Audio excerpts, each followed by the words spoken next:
Hello, আসসালামু আলাইকুম। Welcome to Sethu's kitchen. আশা করি সবাই ভালো আছেন। তো আজকে 2 পাউন্ডের একটা রেইনবো থিমে কেক ডেকোরেশন করে দেখাবো। তো এই কেকটা ডেকোরেশন করার আগে এখানে আমি একটু লাইনটা ড্র করে নিচ্ছিলাম, কারণ বাঁকা হলে দেখতে ভালো দেখা যাবে না। তো ফার্স্টে রেফারেন্স পিকচারের যে কালারগুলো ছিল সেই অনুযায়ী আমি করেছি, মানে রেইনবো থিমের যে আর কি ধাপে ধাপে কালার হয় ওরকম ছিল না। তো ফার্স্টে এখানে রেড কালার ছিল, ওইটাই আমি করে দিচ্ছিলাম। তো এই কেকটা ডেকোরেশন করতে গিয়ে আমি কিছু কথা বলি যে কাস্টমাইজ চার্জটা আসলে কি, কেন দিতে হবে। তো এইখানে রেইনবো কেকটা করার জন্য আমাকে রেড কালার ইউজ করতে হয়েছে, শুধু ওইটুকুই কিন্তু লাগছে। তো ওইটার জন্য তো আমাকে রেড কালার আলাদা করে তৈরি করতে হলো। প্লাস আরও আমি এখানে মানে 5টা কালার ইউজ করছিলাম, 5টার জন্য আমাকে অল্প অল্প করে 5টা কালার তৈরি করতে হয়েছে।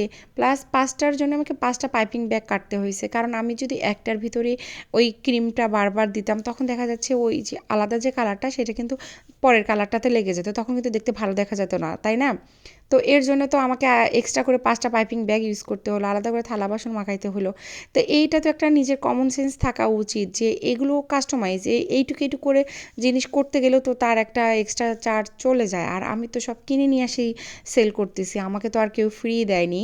আর একটা সিম্পল কেক ডেকোরেশন করতে যে পরিশ্রম যায় না, একটা কাস্টমাইজ কেক করতে কিন্তু তার থেকে 3 গুণ সময় যায়। কারণ এই কেকটা যদি আমার একটা সিম্পল ডেকোরেশন হতো, আমি একটা কালারের হুইপ ক্রিম দিয়ে কেকটা হয়তো কয়েকটা ফ্লাওয়ার করে ডেকোরেশন করে দিতাম।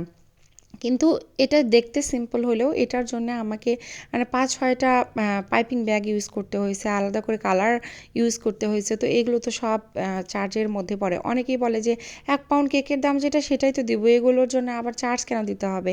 আপনি একটা 1 পাউন্ড কাস্টমাইজ কেক নিলেন, তার জন্য আমাকে ছবি ব্যবহার করতে হয়, অনেক সময় বাটারফ্লাই দিতে হয়, এক্সট্রা সুগার বল দিতে হয়, ফ্লাওয়ার লিফ অনেক কিছু ইউজ করতে হয়। তো এগুলো তো আমার সব কেনা, এগুলো তো আমি আর এমনি এমনি পাইনি যে আপনাকে কেকের উপরে এমনি এমনি বসাই দেবো। এই কমন সেন্সটা থাকা উচিত, এটা অনেকেই বোঝে না।